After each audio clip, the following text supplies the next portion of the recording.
Oh, I don't fucking think so.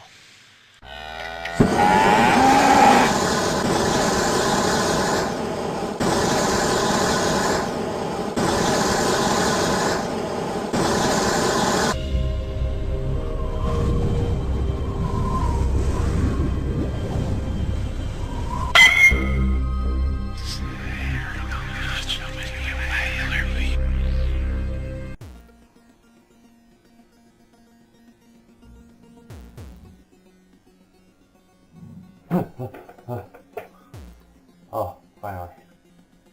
Welcome to Straight Up Reviews, where there's no bullshit beyond the sign.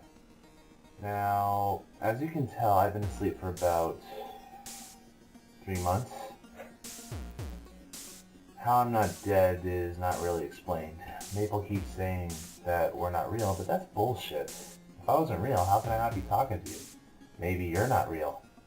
Maybe I'm the only real person in the world and everybody good and bad is just an extension of my psyche and my imagination.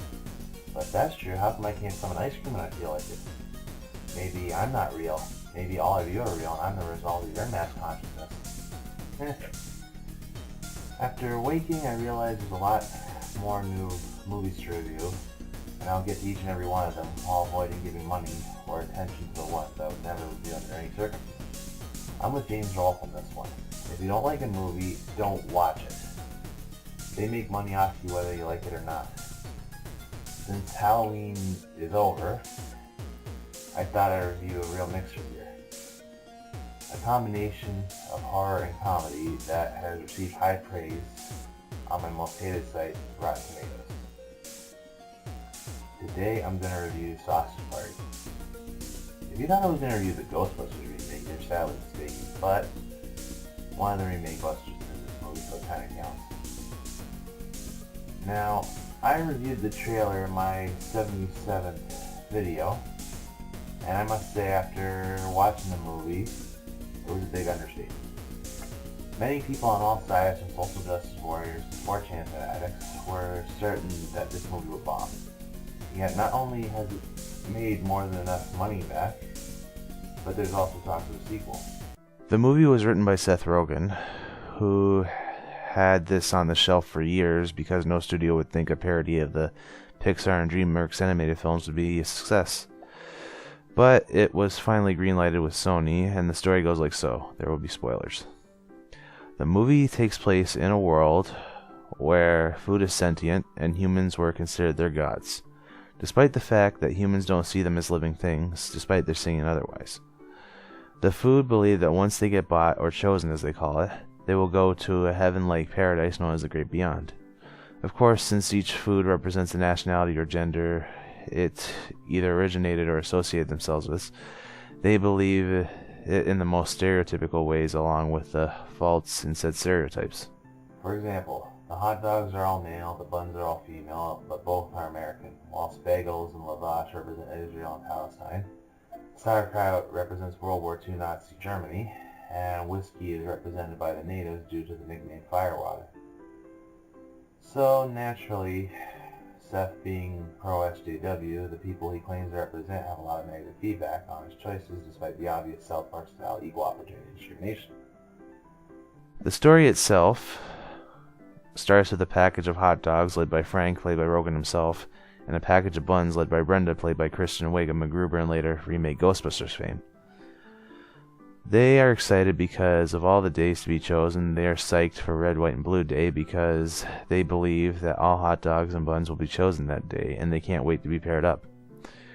There's also Barry, the youngest of the hot dogs, who feels insecure because he thinks no bun would ever go for him due to his size and deformity compared to others. And then there's Carl, who believes in promiscuity above all else. Kareem Abdul-Lavash, who wants 77 virgin olive oil, and Sammy Bagel Jr., who is always at odds with Kareem because of their mutual dislike for each other's beliefs. Sounds familiar, doesn't it? Last but not least, there's the introduction of the first two villains. Tom the Dark Lord, who the food fears, but to us is an overworked cashier who takes it out on the food with no knowledge of their sentience. And then there's the douche, who wanted to get used by the woman that purchased him. And of course,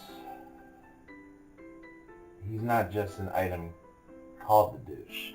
He pretty much takes the personality and traits of those who are often referred to as such too. Even before his descent into villainy, he was a jerk to begin with. However, after an incident where Honey Mustard gets returned, he starts acting crazy, incoherent, and almost importantly suicidal, claiming that the Great Beyond isn't what it's cracked up to be.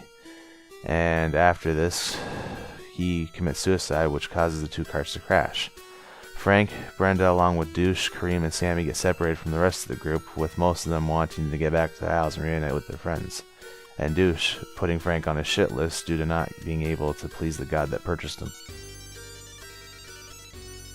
This movie is basically saying that because some dumbass bought the wrong mustard, some douche can't get laid, and he's taking it out on the others. I call it both nonsensical and timeless at the same time. The incident causes Frank, who is initially doubtful of the Great Beyond, to seek proof of whether or not it exists, whilst Brenda, Kareem, and Sammy, who are looking for him, meet Teresa Taco, played by Selma Hayek, who has hinted to have feelings for Brenda throughout the movie.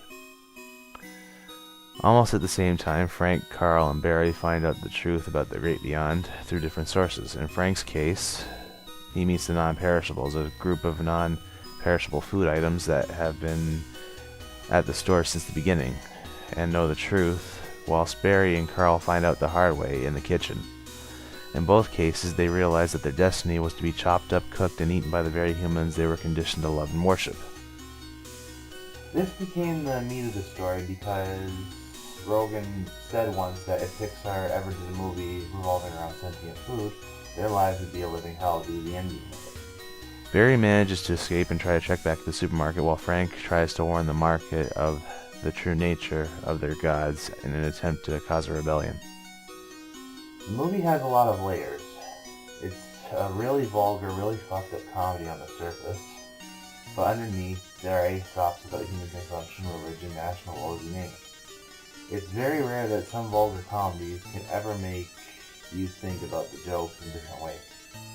Even if the whole thing was a scheme to make all the money back they lost due to the previous movie sales of that year. It's a good movie to watch, but fair warning, as a certain hostess Twinkie once said, once you see that shit, it will fuck you up for life. As usual, debate, argue, and let me know what I missed. Stay tuned for more.